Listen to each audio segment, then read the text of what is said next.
How we doing, everyone? Welcome back to another episode of the Richie Hicks Jr. Sports Podcast. I am your host, Richie. On tonight's show, we're going to be hitting on the epic New York Rangers victory in South Florida against a very talented Florida Panthers team. That game had a little bit of everything. We are going to hit on it. How about those Dallas Mavericks? I'm not going to sit here and tell you that I had them pegged for being up 3-0 against the Minnesota Timberwolves, especially after the Timberwolves defeated the defending world champions. But that is exactly what we're looking like. New York Yankees get cooled off by the Friars. We're going to speak on MLB on the whole. And sad news coming out of Atlanta as one of the brightest stars in all of Major League Baseball is lost for the year. Our best wishes go out to Ronald Acuna Jr. We're going to hit on that as well. We got some GOAT tiers that we were speaking on. We're going to revisit the conversation. We're going to do a little bit of a Memorial Day reflection. And how about my New York Giants getting on HBO Hard Knocks? I don't know how I feel about that, but it's going to be entertaining, so we'll see. Worked out pretty good for the Lions. Oh, boy. New York Rangers, I just beyond ecstatic. I can't believe we won today. I truly cannot believe that we were able to pull this off. I've seen a lot of games in my life, and this did not have the vibe of a game that we were going to win. I'm going to cool off. I'm going to get my mind right. Enjoy this intro, and we'll be right back.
All right, we are back. We got the long weekend. For those who paid the ultimate sacrifice, we're going to hit on Memorial Day.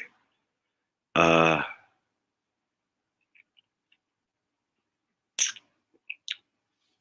think sadly a lot of people forget and lose sight of what this day means to so many coming up in just a few minutes. It's the ultimate sacrifice. It's the ultimate unselfish deed. Giving your life for your country and preserving what we deem as freedom.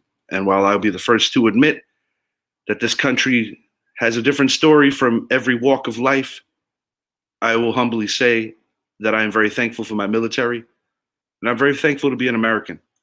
And tomorrow when you have that cold beer, tomorrow when you're cooking up your food, you're enjoying the people that you love the most, I implore you to please take a minute to just be humble and be thankful for those who cannot do the same. And that's why we have this holiday. With me today, Mr. Brett Bandick. Welcome back. Thanks for having me back, man. Been a hot minute, a lot happening. Yeah, you hit on the holiday weekend. We'll pay homage to that later on in the show. Give our shout outs and everything and our good graces. It's gonna be a good night, man. It's gonna be a good night. Great night to talk some sports. My guy, Mr. Idris Salam, out in North Carolina via the Bronx, New York. Looking a little dangerous, man, with the cutoff. He looks like he's getting back to his fighting weight. Yeah, man. I'm Mike Tyson, man. I'm He's Mike ready, Tyson. man. I'm trying to get in there with Clarissa Shields, man. Yeah, he didn't like the way Paul was talking reckless, man. He's ready to fill in. If Mike hurts his hand, Idris is ready to fill in. I'm in. Netflix, get ready. Idris is ready to be on that undercard. Yeah, you look like Zeus from No Holds Barred. He's ready. Jesus Christ. He's ready.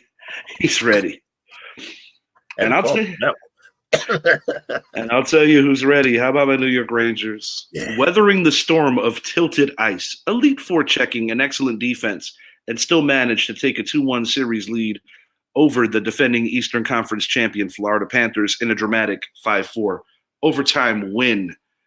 I think the reason why I am so shocked that the Rangers were able to win this, when you get 90 attempted shots, and I'm not talking about shots on goal, but I mean literally over 90 attempted shots by those Florida Panthers, their forecheck is incredible. Their defensive philosophy is incredible because they have layers. They are great skaters, whether it's your second or third line defensive unit. The Florida Panthers are ultra talented. I said this on a previous show. They're not some 8 seed that got lucky and beat Boston last year and got hot. They are legit. They have every aspiration of getting back to the Stanley Cup Finals where they lost to Vegas last year. As my New York Rangers go, President's Cup winners, President's Trophy winners, which has been a curse in the NHL over the last very long time. You know, having the best record has not worked out for pretty much anyone forever. 30 years in the making since the Rangers last hoisted Lord Stanley's Cup, a 4-3 dramatic series win over the Vancouver Canucks. That was a very long time ago. It was a very, very long time ago. And, you know, things are just going the Rangers' way right now. But what I really thought was incredible, you had a 5-minute major. You had 2 penalties within seconds of each other. There was a delayed penalty. Then the Rangers, while playing out the delayed penalty, managed to get a major. Yeah. You know, Rodriguez was knocked to shit. And the thing that I couldn't believe is with a 3-on-5 disadvantage, the Rangers scored a shorthanded goal. And we lead the playoffs in shorthanded goals right now. But when you talk about a game that just cannot possibly make sense, the Rangers were zilch on the power play. Florida had more opportunities on the power play. In fact, after the first period being tied 2-2, I put on my socials, I said, the Rangers are up 2-0 if we could stay out of the box, because both of Florida's early goals were on the actual power play. Rangers do have a good power play killing unit, but I think there's something very unique to say about scoring shorthanded goals. There is a legit technique to getting it done that frequently. And the New York Rangers are, by all metrics, the best team in terms of not just killing penalties, but scoring when they have a man disadvantage.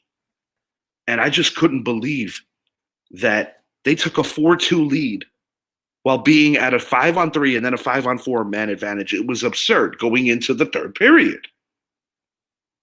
Fast forward about 6 minutes, 7 minutes into the third, the Panthers scored 2 goals within 2 minutes. So now you got a 4-4 game. And I mean, I'm like, that's where I was worried. And you're on the road. I'm like, there's no way. That's where I got worried. Florida, truthfully, the ice was literally tilted. It's something that my father used to say, but I mean, it really felt like that. Like the Rangers, one thing I've said about them all year long is that they have like this survival instinct where you might outplay them for 53 minutes of a game, 54 minutes of a game. I mean, dude, there was a stretch of this game where the Rangers didn't get a shot on goal for over 7 minutes, and that has happened multiple times in this series. Goes back to Carolina, man.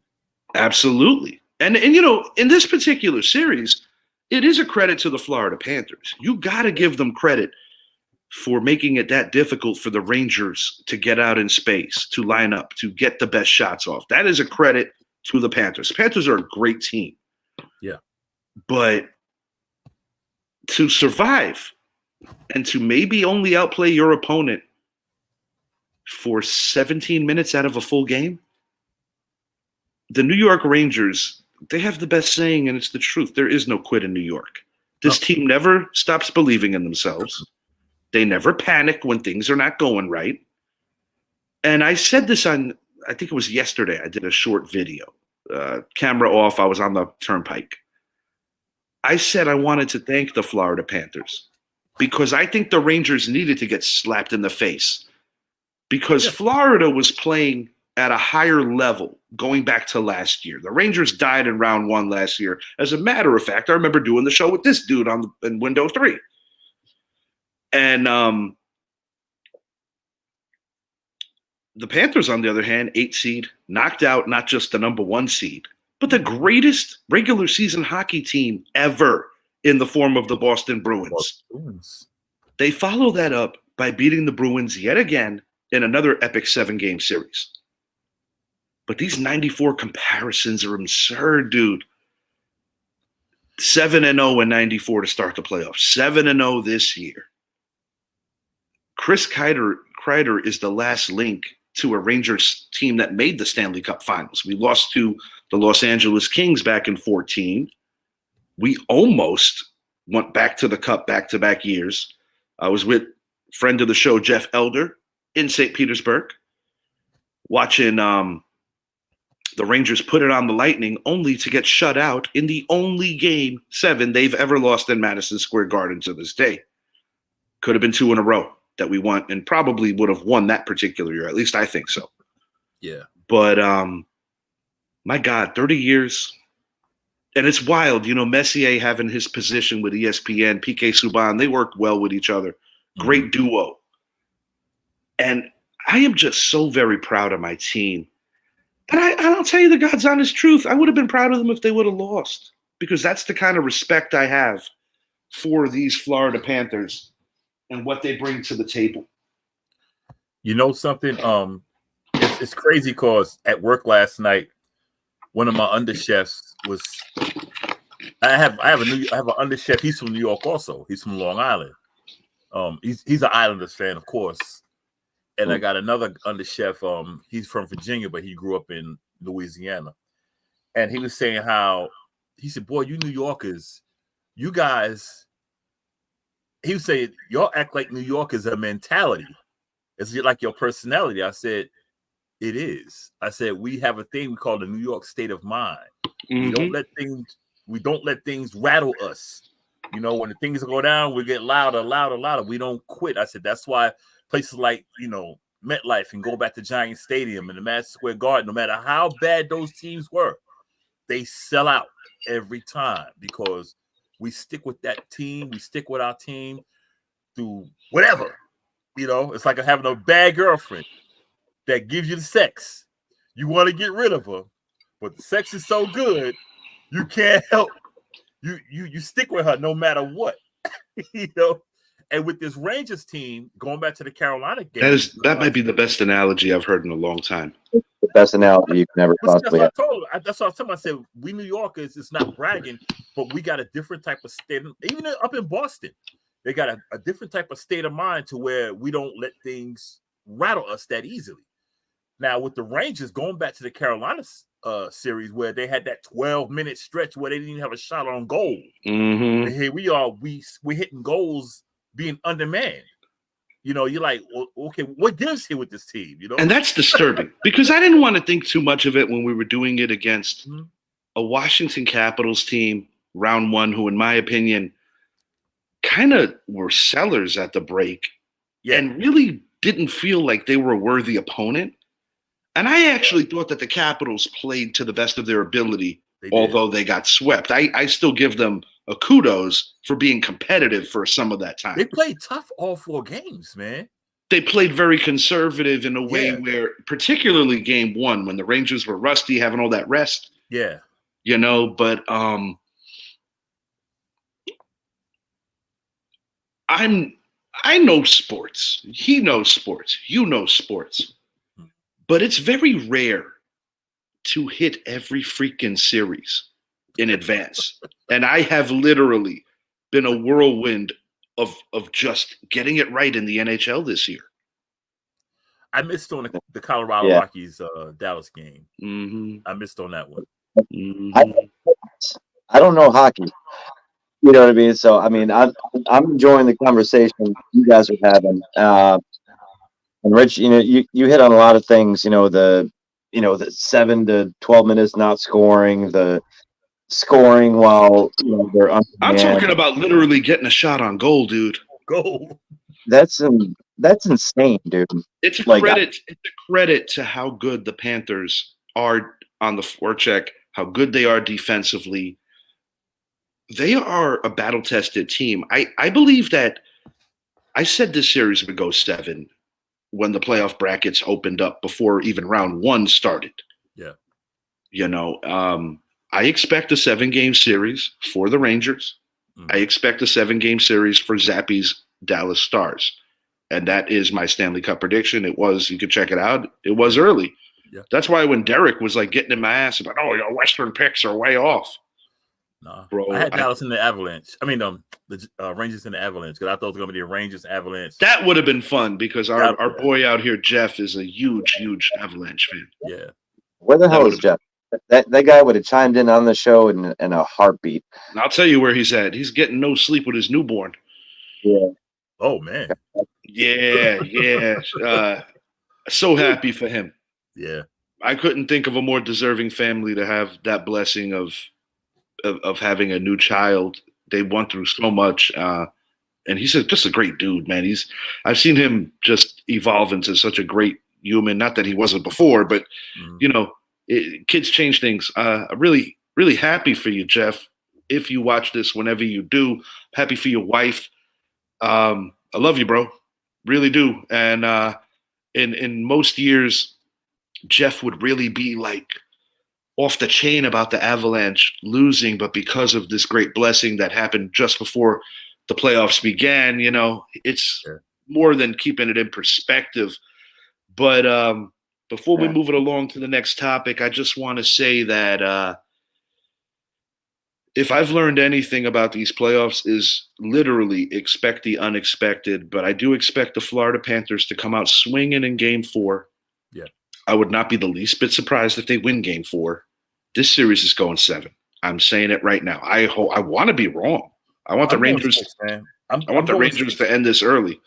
I'm going 6 for the fact that other than Game 1, Dallas seems to not be able to close. Mm-hmm. Not Dallas. Florida mm-hmm. seems to not be able to close. Oh, Dallas too. You making a good point on both. Oh yeah. They have that issue as well. But Florida can't seem to close. Because they should be up 3. They should be up 3-0, in my opinion. I tend to agree. Yeah, they can't close, and if the Rangers win Game 4, and we take that it would back be to the Garden, yeah, because I don't see the Panthers winning 3 straight. No, they can't close, man. It's but like, the Rangers are also famous for just making it like interesting, stress ridden, and just want to fucking pull your hair out, and you're so damn nervous. I mean, dude, even going back to '94, they were up 3-1. Yeah, and Vancouver forced a Game 7. Without the Yami Yaga Vancouver squad, so Well, Yager Lemieux bounced us out the previous year in Pitt, and it's like, he's from Vancouver. I'm thinking about Pittsburgh. No, it's okay. It's okay. Yeah. You were connecting 93 because we had the Presidents that year too. Yeah. That was actually my first Ranger game was 93. I went to quite a few Islander games. Yeah. Prior to seeing my first live Ranger game. My first Ranger game was actually against Quebec Nordiques, who are now the Avalanche. As my late father would call them, the Nordiques. We all did. We actually got beat that night at the Garden. Yes, sir. My first hockey game I ever went to was the Utica Bulldogs. Oh, man. The Utica Bulldogs. He's upstate. That's awesome. Yeah. Moving it along to MLB, really crappy situation for the Atlanta Braves. Yeah. Ronald Acuna Jr., the reigning National League MVP, second time in 3 years, that his season ends due to a lower extremity injury. I feel terrible about it because this kid is just such a phenomenal player. And baller, dude. He's a baller, but he's one of those guys that just has such an outward, accentuated joy of playing the game of baseball. And that's the sad part that I feel, because all jokes aside about the gambling bullshit and all the, that he said and he said and this one said, Shohei Ohtani has that love for the game. Yeah. Aaron Judge has that love for the game. Take it back in the day. Yeah. Donnie Baseball, Ken Griffey Jr., Nomar Garcia Parra. They love the game. Those caliber of players had that genuine Pete Rose, absolutely. Charlie Hustle, no doubt about it.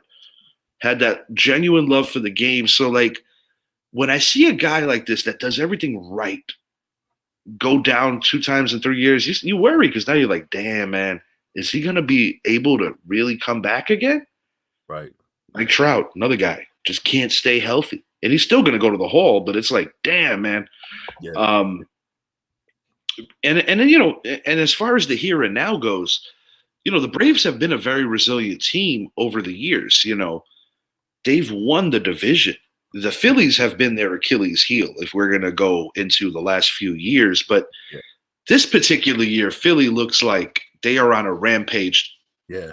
The Dodgers, oddly enough, even though they are very good, I feel that the Dodgers are kind of like lying in the weeds, not really like everybody paying attention to them, which might be a good thing for them. Well, I had the Phillies going on the way, so I'm not. Remember, I said I don't trust the Dodgers. Me neither. I don't trust them. I don't think they're. None of us have. But the injury to Acuna, that's sad, dude. Young player. Granted, he's young. He'll heal quicker. Yeah. It just as the game goes on, as he ages, yes, it's going to get worse. But it sucks, man. He's one hell of a ball player. MVP in my book. Last year, I had him on my fantasy team. Last year, he won it for me. Sensational. He's sensational. Yeah, he's unbelievable, man. Steals bases, scores runs, RBI, plays the game. 5-tool player through and through. He plays the game the way that it's supposed to be played. And for this to happen to, a good character, great ball player, it sucks. It sucks, man. But it's part of the game. They know the risk going into the game. You know what I mean? And you don't have to be a Braves fan to be gutted. No, man. But that's brutal. It just sucks. I mean, dude, I hate the Red Sox. But when Nomar used to get hurt, I actually felt bad. But Nomar's a good guy. Nomar was good for the game of baseball. So even though the rivalry aside, that's a dude that I always respected. Yeah. I mean, the Braves are a deep team anyway, and they're a well-coached team. So, I mean, they're still going to make a decent push. But as far as, getting them over the hump, getting past Philly or getting past the Dodgers, I don't know. We'll see how that goes. But, I mean, they're still going to have a good season. Let me ask you this, Bretsky. Do you see anybody that out of the obvious guys, the Phillies, the Dodgers, even without Acuna, the Braves are still a very good baseball team. Do you see any other team in the National League that you think could shock the world and knock out some of the big dogs? Maybe somebody in the Central? Pirates. You kind of like the Pirates? Love the Pirates, man. I love the Pirates. They're young, sneaky, man. Yeah, they're sneaky. They're sneaky, man. They're talented. I mean, it's kind of hard not to, I mean, they're under the radar too. You know what I mean? So it's like they're gonna be sneaky as shit. Yeah, because they're so young, man. And you never know what you never know. You really don't. I say Brew Crew, if they don't do what they do at the midseason break every year and say, we're just gonna pack it in. Yeah. Well, I don't know. Zappy makes a quality point here too. The defending National League champion Diamondbacks, their pitching has gotten it together. Their hitting is improving. Watch out for the D-backs. I mean, all you got to do is get in. I mean, they proved this last year. They were only a few games over 500, and they made the World Series against Zappy's Rangers. Yeah. So Jordan Montgomery bolsters what they do over there. I mean, shit, as much as I hate to say it, even the Houston Astros right now, because they got off to such a horrendous start that people are forgetting about them. But gradually, the Astros I will not count them out yet. I'll put it to you that way. On the other part of this, not either, dude. Like with Presley and Hader, like I just Hader's been a massive disappointment for me. Yeah. But honestly, like I get it. He's a National League guy in American League now. It's a matter of time before those two guys really figure it out. Between the middle relief closer guy, swapping whatever it is. But when those two guys figure it out, man, they're gonna be fucking lethal. And I'm curious to see how that's gonna play out. I really am. As our Yankees go, Bretsky, they did get defeated today 5-2, but have been on a torrid pace lately. Even with the loss today, they were attempting to sweep San Diego. They've won 11 of their last 14. Yeah. Juan Soto and Aaron Judge have really been complimenting each other. The Judge slump is definitely over. He's looking like himself.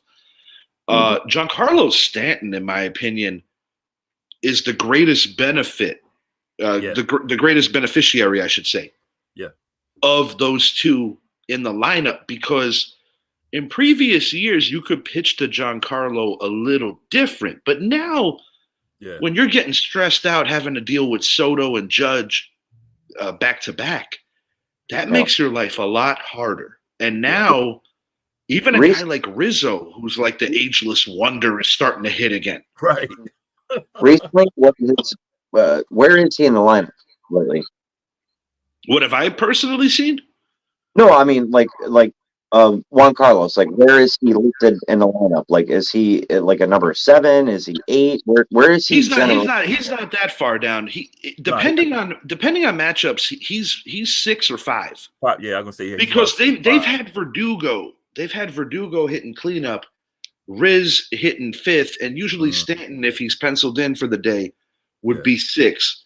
Where I still don't feel the Yankees necessarily have like the natural leadoff guy. I think you got to keep putting Volpe out there, because the only way you get better is through repetition. Because prior to Volpe, it was DJ LeMahieu, who a lot of people would say is not your conventional leadoff hitter. And LeMahieu hasn't even taken an at-bat this year. Nope. That's what's incredible about what they're doing. No Garrett Cole, no Jason Dominguez, no DJ LeMahieu. That's crazy. No Jonathan Loaisiga. Nope. And they have literally, statistically based, everybody has an opinion, but I'm just talking about the stats. The Yankees have the best overall pitching staff in all of baseball. It's funny, Richie, because we beginning of the season, during the offseason, we said we're looking at being in the middle of the pack until Cole and Dominguez, everything came back, and here we are in first place. I mean, dude, I would have been thrilled if we were 7 out at this juncture. Right. But to be the best team in the American League, it's crazy. But I will say this, I talk about all phases of it. The Baltimore Orioles in a 4-game series earlier this year looked like a superior team. So, we owe them some payback. I think we're playing much better. I think as a team we've come together more. But this is an interesting question I want to pose to you guys. With Garrett Cole coming back within a month, hopefully, no setbacks we're hoping for. It's supposed to come back until after the All-Star break, or just before the All-Star break. So that's a plus. This is the thing. We're not going to run with a 6-man rotation. We know that. No. Who do you put in as your workhorse middle relief man? Do you put Nestor Cortez, Clark Schmidt, or Luis Gil? Before you make a decision, I want to just pass this to you guys. Luis Gil is on innings restriction because he is essentially still a rookie and he's still getting up that arm strength. Nestor Cortez, prior to catching his break, so to speak, in the Bronx, was a middle relief guy. Mm-hmm. And then you have Clark Schmidt, who this is his first go-around at truly as a trusted starter. I personally think that Nestor would be the best fit for the pen, but then when Gil hits his innings, that's when you could back him up. And it kind of works out where you get that 40-man expanded roster, things will work out. Then you get Dominguez back, and Cole will be flinging it. Maybe we'll see LeMahieu before the year's over. The only time I see him is in the show, but we'll have to see. Yeah, like I said before the season, I had penciled in Nestor as that middle guy. I did say Schmidt, but I said Ness for the middle guy. And it's not a punishment. I just think no, it's not. I just think I he's think the a good most bridge, man. versatile. Yeah, he's a good In bridge. my opinion, I think he's the most versatile. Bretsky, what are your thoughts on this matter? I like the Nasty Nestor middle relief. Cole coming back. I mean, he's already got the experience. I mean, Schmidt's young. He's a rookie. Yeah. I mean, it's right now. I mean, I don't want to jinx it. Fuck. But we kind of had the same, not really same discussion last year, but the Yankees were hot going into late May, early June. They were comparing them to the '98 Yankees, And we all know how that played out. Yeah. fucking fell. Well, technically 2 years ago. Last year we were just injury riddled. Yeah. But I know what you're getting at.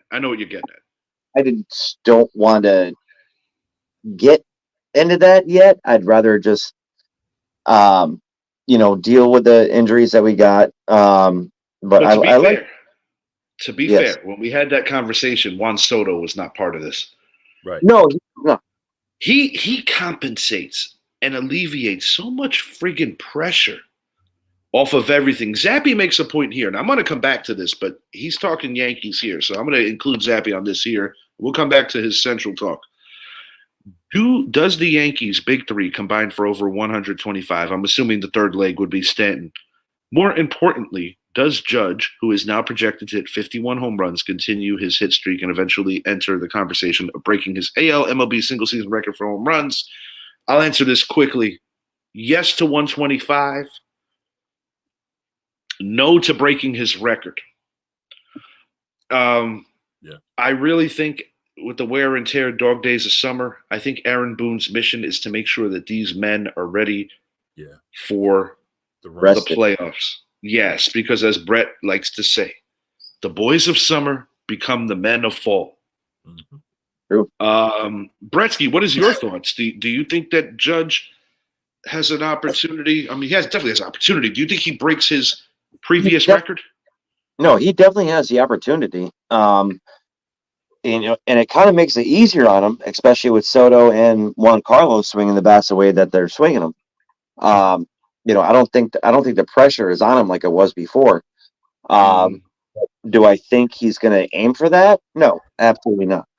But the 125, absolutely, I think that's going to hit. Yeah, the three of them together could definitely pull that off. Oh, 100%. 100%. I mean, even if you flopped out Rizzo with Stanton, I think Rizzo, with that short porch, even if he doesn't have a Rizzo kind of year, and even though he's not the Rizzo of old, with that short porch and that man gets hot, he could still do it. No, I agree with the 125, but the record, another time maybe. You know what I mean? His time was last year. This year is Soto's year. You know what I mean? Like he's not going for the record by any means, but he definitely has the opportunity to. But do I see that being his biggest goal this year? Absolutely not. I don't see that in his mind at all whatsoever. Now, Idris, are you with Bretsky and me, I guess? Because we both agree that the record's not happening. We both agree that 125. Zappy makes a point here. Soto definitely makes that task much more achievable. Yeah, because they pitch guys differently. And Rizzo is good. His back is not bothering him. He's actually Thank God. Knock on the wood. Yeah, right. Exactly. I got wood right here. And hopefully he stays relatively healthy. And I think, like you said, I don't think Boone's going to do a Thibodeau and grind these Yankees out. I think he's like, look, we got to have enough for August, September, and October. Absolutely. We got to be ready. Absolutely. Because those Orioles are not going anywhere. And I said this in the beginning of the year, like in our AL East preview. Mm-hmm. To me personally, it's not about winning the East. I would love to win the East. But to me, it's about getting in and being healthy at the right time, because in most years, I think winning the East means everything. This is not about winning the East. I want the Yankees to be playing their best baseball going in. And if that happens to run into winning the East, That's all of them better because the Baltimore Orioles are an elite team. Yeah. Going back to last year, minimal playoff, no playoff experience really with that crew, and the Texas Rangers slapped them around. Oh, yeah. If Texas gets healthy in time, I do think that they can reclaim their season. But it's getting, how would I say, it's getting late early.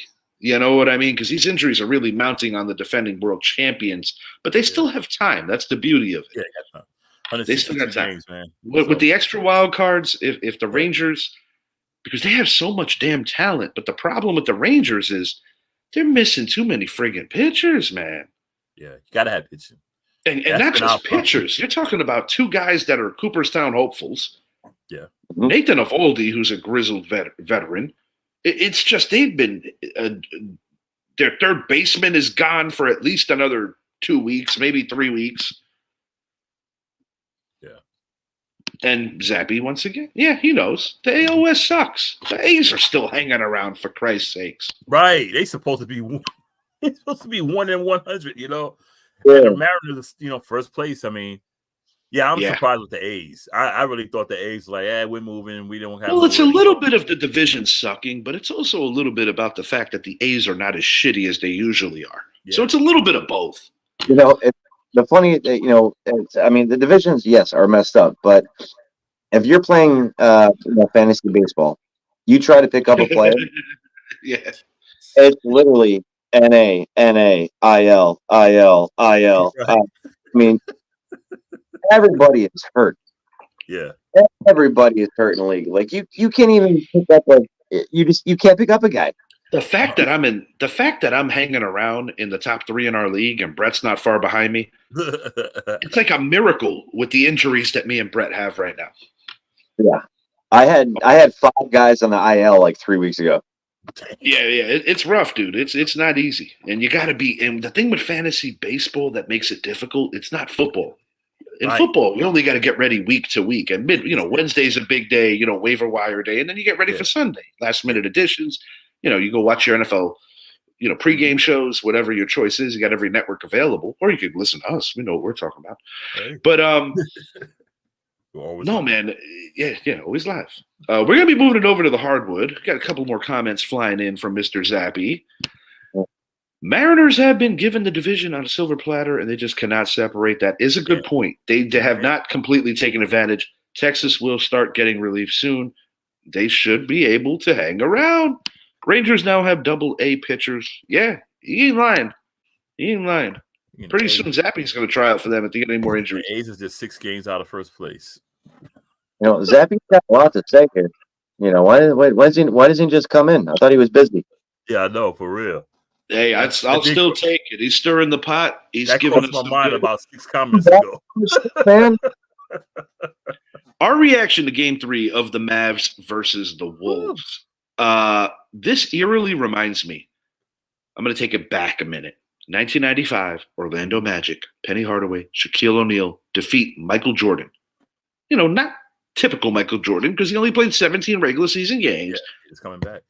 But they beat him. Yeah. And I feel that Orlando forgot that there was another round.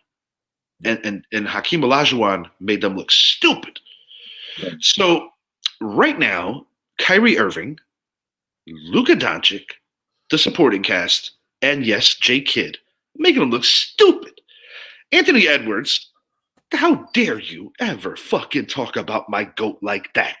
I'm not even a Michael Jordan fan, bro. Scottie Pippen is my favorite Chicago Bull from that era. Yeah. But as a New York Knicks fan, and as all the pain that I fucking suffered from the 90s, you bet your ass that Michael Jordan is my GOAT. Yeah. How dare you talk about MJ like that? He can't go left. He could go left, right, sideways, on top of your head, testicles on top of your head. Don't you ever disrespect the GOAT like that. Who the hell do you think you are? I can say this about Mike.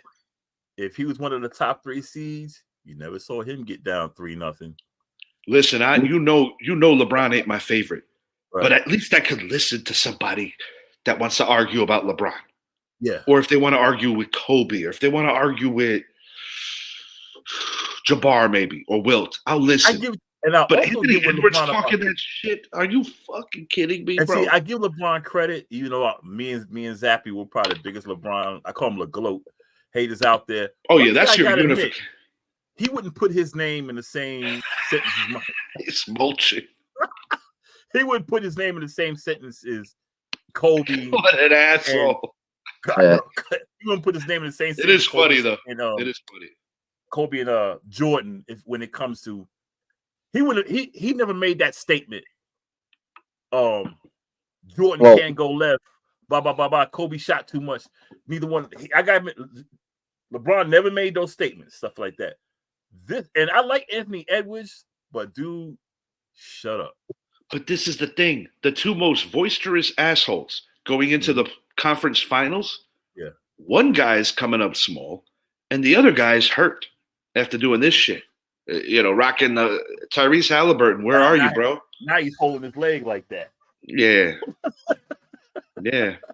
Yeah. Say what you want about my New York Knicks, but they played hurt in Game 7. And Where you at, Tyrese? Where you at? We fought to the end. And Reggie Miller jinxed the shit out of those Pacers, by the way. My take. Yeah. He's got. But let's get back to the actual game here. I'm sorry, boys. Go ahead, buddy. Your take on the game. You're on mute. Shortly after this, yes. My take on Game 3. Listen, I mean, my bad. Don, I thought y'all were on mute. I was like, y'all on mute. I can't hear y'all, and I'm the one on mute. No, Doncic. This is his third straight game, 30+ points. Yeah. Kyrie, he had another 30-point game. Kyrie is so damn good right now. They have my thing is nobody's accounting for these other two guys. And there's Likely. Yep.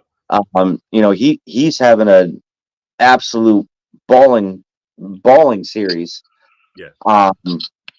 But the other cat there.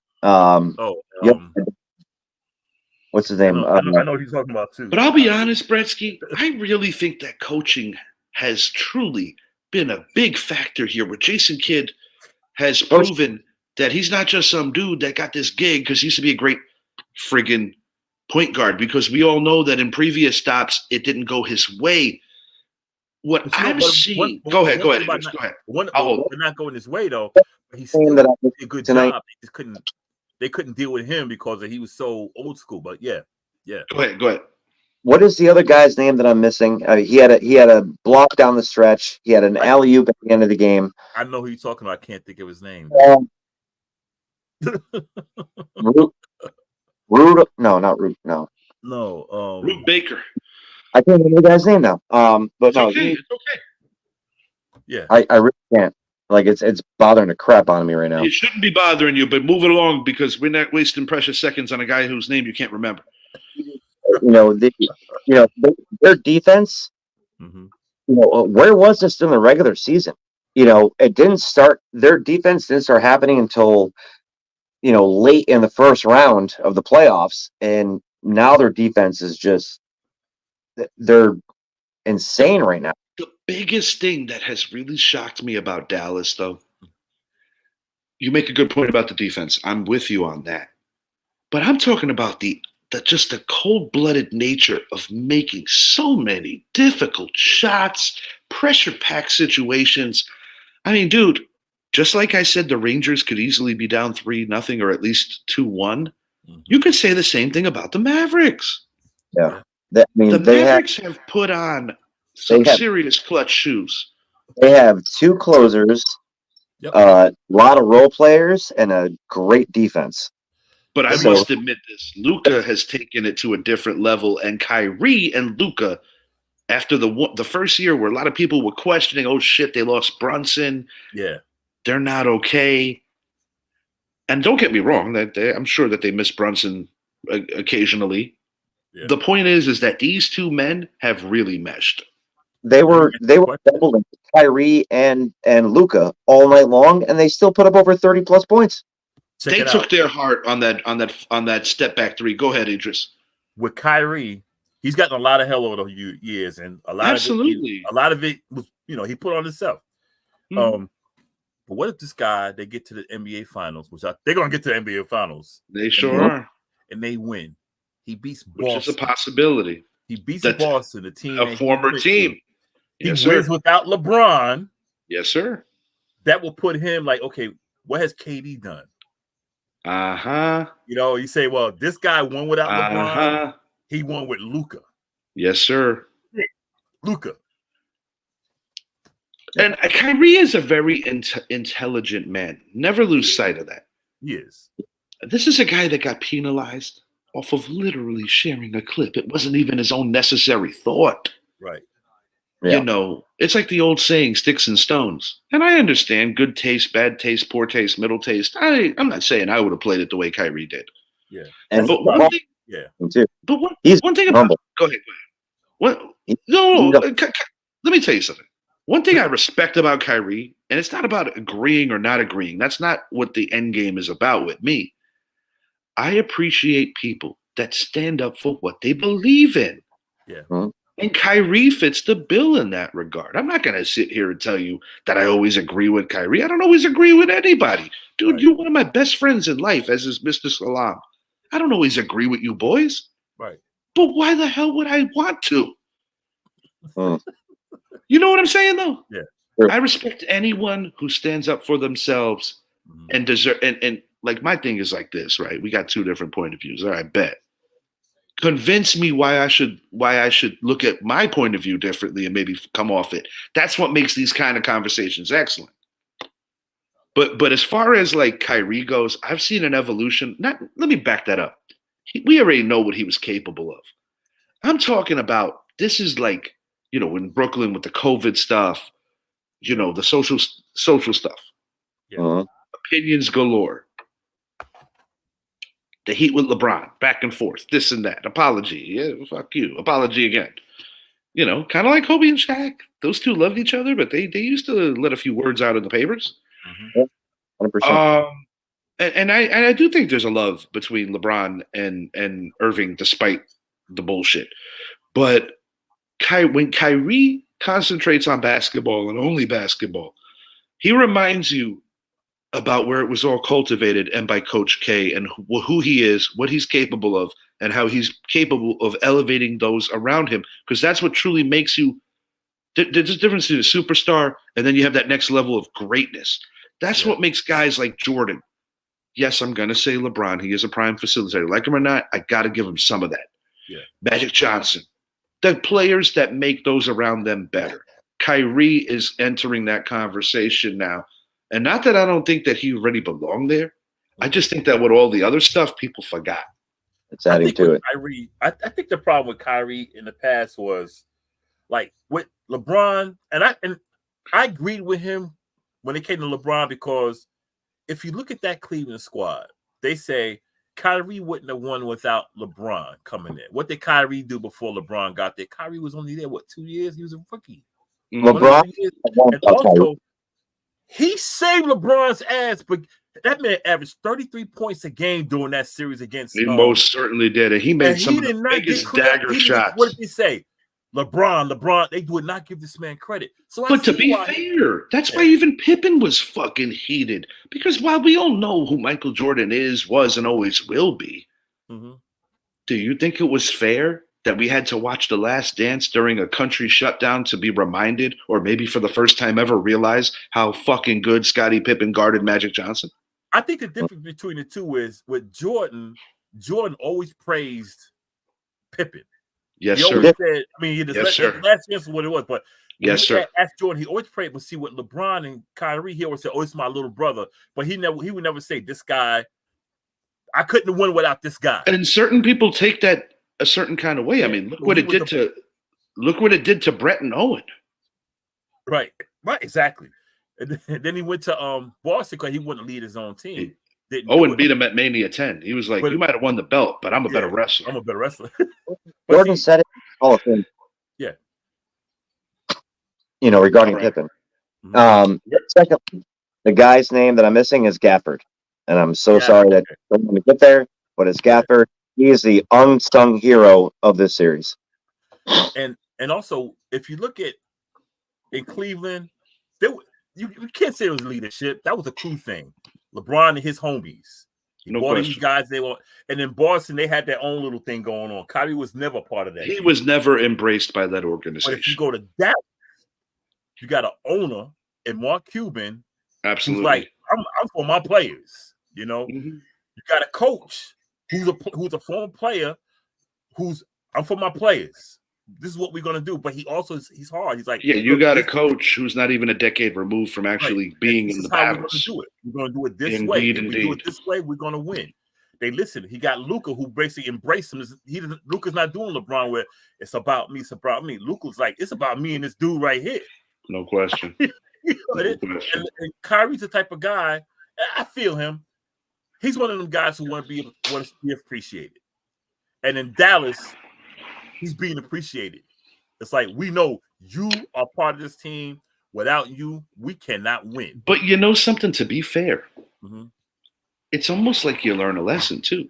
Yeah. Because when Dallas moved on from Jalen Brunson and saw his ascension as a superstar with the New York Knicks, then they had the chance to get a second opportunity with Kyrie when year one didn't exactly work to the best of the ability with Luka and Kyrie, because it does take time to play together and get to that level. I think Dallas saw it as, let's not make the same mistake twice. Let's make sure that this guy feels at home here. Whereas Brunson never necessarily felt wanted. So I do think that in that regard, that also led to doing things a little bit better, a little bit different, so to speak. We're coming up on the final 10 minutes. We have a little bit extra than 10. I don't like Dallas, the Cowboys, but I never had a beef with the Mavericks. I'm not going to lie. The Mavericks, it's not hate or love or anything like that. I rooted for them hard when they played the Miami Heat. Me too. With the big three. Yeah. Oddly enough, when it was Zoe and it was Shaq and whatnot, I'm not going to say that I was out of my skin jumping up for joy that Miami won. Yeah. Because they're rivals. But there was a part of me that was happy for Zoe, because Zoe went through hell to get back on a basketball court. Yeah. And it doesn't change the fact that we owned them in the 90s. Goat Tears revisiting the discussion. On a previous show, super recently, Idris and I spoke about a particular GOAT pyramid that had Michael Jordan in tier 1. And I'm going to pull this up, so just bear with me for just a moment. Yeah, because I deleted it again. Dang. It's all good, bro. It's all good. I'm going to read it off to you just a moment. Let me see if I got it on my phone. Yeah, we get so many texts in these group threads that I even lose stuff occasionally. Well, here we go. Michael Jordan, tier 1. Tier 2, we got LeBron James, Kareem Abdul-Jabbar, Tim Duncan, Bill Russell, Magic Johnson, and that is Wilt Chamberlain. Tier 3, Larry Bird, Kobe Bryant, Shaquille O'Neal, Hakeem Olajuwon, Steph Curry, Oscar Robertson. Let's leave that alone for now. Top 3 tiers. Gretzky. While I do believe that Jordan checks the most boxes to be the GOAT, I mentioned this to Idris. I don't know if you caught that show, but I basically told Idris that I think too many basketball fans forget about Magic Johnson, in the sense that while I do think Jordan is the most deserving of being called the GOAT, the fact that Magic could play every position on the court, the fact that prior to Michael Jordan, he was the best player in the world, and the fact that you can make an argument that career for career, Magic was actually the better winner. I'm not necessarily looking for Magic to be up in tier 1. I just want him to be considered a little more thoroughly, I think, when talking about the GOAT. Whereas a guy like Jabbar, I think what hurts him is the fact that he had Magic as a teammate, actually. Yeah. I'm kind of curious to know who made this list. If we're strictly speaking championships alone. Mm-hmm. Okay. Bill Russell is tier 1. Bill Russell was the Yogi Berra of basketball, or vice versa. Yogi Berra was the Bill Russell of baseball. But there's some context to that. Championships.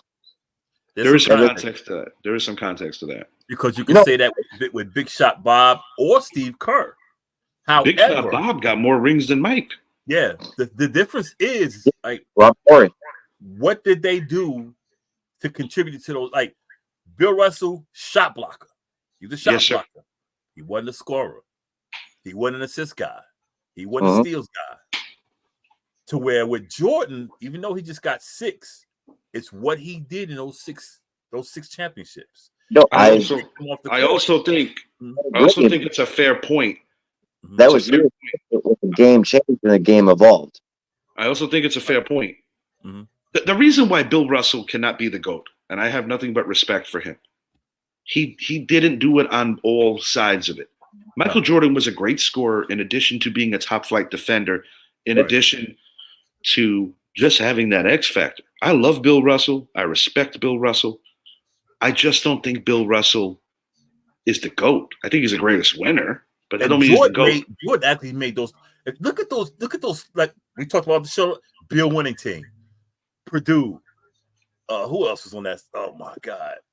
What's the RC guy? Luke Longley. Longley. He made these guys great. If you look at Bill's team, he had Bob Cousy, among others. Bob Cousy, because you can't punish a guy for the generation, but you also have to be realistic with the generation too. Bob Cousy will always have top 10 point guard consideration from me because of the sheer fact that you should only be graded by your peers who you did, and then you can start talking about all this other stuff. The reason why I feel that Magic Johnson doesn't get enough sometimes, because I put it to you like this, and I had this conversation with Brett many times. While I take nothing away from the accomplishments of Michael Jordan, there's one thing that he said, and I said this literally on the last show. When he said that he beat Showtime, I was like, no, you didn't. I didn't see Jabbar out there. That was Divac. Worthy was getting older. Byron Scott was busted up. So that wasn't Showtime. You beat a transition, no Norm Nixon. You beat a transition Lakers team that didn't even have Pat Riley. So don't say you beat Showtime. Yeah, Paul Westhead. It's not the same thing. When you lose, when the league, I should say, Isaiah's on the way out. Larry Bird is on the way out. And that was Magic Johnson's last professional series because of the contraction of the HIV virus. He did make a brief return in 95. It's not that I have something to take away from Jordan, because he went through the bumps and the bruises of climbing the mountain. He got his ass beat down 3 times by the Pistons. He never beat Larry Bird. Regular season-wise, look at the success against Kareem and Magic. There ain't much there. This is the best way to put it. This doesn't change my opinion on who the GOAT is. But if Michael Jordan's Bulls played Magic Johnson's Lakers, if the 80s and the 90s intertwined and they're all in their primes, the Lakers win more times than not. I believe so. I think so. But, then that opens up a whole other door about – but the reason why I also respect Mike and why I can't listen to this, he didn't win for 7 years. I'm like, I get that. But he also played in possibly and probably the most difficult decade to win a championship in. Yeah. And, between the Lakers, the Celtics, and the Pistons. Yeah. Like that's and still, even when he started winning, those Portland Trailblazer teams, Seattle Seahawks, Supersonic teams, the Atlanta Hawks teams with absolutely Roundtree and all them guys, Dominique, even Cleveland. They had a good Cleveland had some squads. Brad Daugherty, Greg Elo, Larry Nance. On the LeBron hate train here, along with Zappy and Idris. LeBron does not belong in tier 2. It's the same thing. Right, let me ask you this. Let me read it back to you, Brett. LeBron, Jabbar, Duncan, Russell, Johnson, Irvin Magic Johnson, Wilt Chamberlain. This is tier 3. Okay. Larry Bird, Kobe Bryant, Shaquille O'Neal, Hakeem, Curry, and Robertson. Oscar Robertson. Who do you replace LeBron with? Kobe. Hands down. I'm going Kobe or Oscar. One or the other. Hands down, dude. I'm going Kobe. If I'm being totally honest, there's 2 guys I'm replacing. I'm replacing LeBron and Bill Russell. Yeah. I'm replacing LeBron and Bill Russell. Ooh, this is tough. With Kobe and Shaq. Yeah. No knock on Larry Bird. But because it's such a debate to me about Larry Bird and LeBron, I think the only fair thing to do is to put them both next to each other. Because the thing is, Bird won in a tougher era. He might have one less ring, but fuck it, Bird beat Showtime. Bird beat the Pistons. Exactly. And see, that was the team that kept the Celtics from winning more. Showtime Lakers. The only thing LeBron has working for him is that he beat the Warriors that were beating the Bulls. I'm not even going for that, Brett. You know why I'm not going for that? People say the Warriors were a dynasty. They were not a dynasty yet. They had one chip.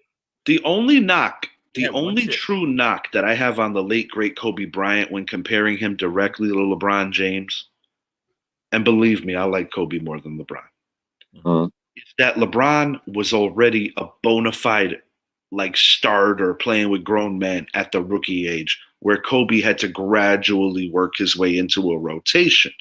The other knock is that, to be fair, LeBron James was never in question of being the best player on his team, whereas in Kobe's case, he deferred to a superior power in a prime Shaquille O'Neal. In that regard, that is the one knock when we look at Kobe's 5 versus LeBron's 4. I tried to be fair. Who's the better passer? LeBron. Rebounder? LeBron. Clutch variable shooter? I'm going Kobe. I think Kobe's a better on-the-ball defender. Yeah, he is. You know, when we talk about if you put the one AI and the other AI and da-da-da, Kobe and Jordan are damn near identical. Before we get out of here, I'm going to come at you, Bresky, because Idris and I spoke about this a little bit. Isaiah Thomas is not in any of these 5 tiers. How do you feel about that? I don't like it. Yeah, I don't like it either. I don't like it. They were the bad boys Pistons for a reason. They have 2 championships. They beat the Celtics. They beat the Lakers. You know what I mean? So it's like, I would say at least tier 4. You got to give him. You got to give him something. You know what I mean? Like, just because he was an asshole to Jordan and the Bulls walking off the court, that discredits. But that's what bothers me. This is one thing with MJ I do take issue with. Well, I know that a lot of players did not like Isaiah. To put John Stockton over him is a fucking insult to the game. And I'm not shitting on John Stockton, but he was not better than Isaiah Thomas. No, he's not. He's not. That was messed up. Yeah. No, I 100% agree with that. Like, Isaiah Thomas, granted, this is back then. I mean, dude, players do it now every freaking night. LeBron does it every night. My thing is this. In court 2.5 minutes before the game ends. My thing is this. If Jordan is the universal GOAT and he's only 1-3 against Isaiah has to be somewhere on this list. Gotta be. He's got to be. Because Bird's there. Yeah. We don't ever hear anybody question Bird, but I do think that on some metrics, similar to in other sports, your personality and your reputation precedes yourself. And Isaiah Thomas did not do himself any favors when him and his Pistons teammates chose to walk off the court and not shake hands. That had lasting effects. This was an excellent conversation, gentlemen, and one that I want to continue getting in on in more shows. Next show, we will have more details to come. For Brett Bandick, for Idris Salam, I am your host, Richie. Thank you for spending some of your night with us. And as I alluded to at the beginning of the hour, please tomorrow take a minute to be humbled and thankful as to why we are in the position to enjoy the things that we enjoy. No, this country's not perfect, but I'm still very thankful I'm here. For the boys, we are out.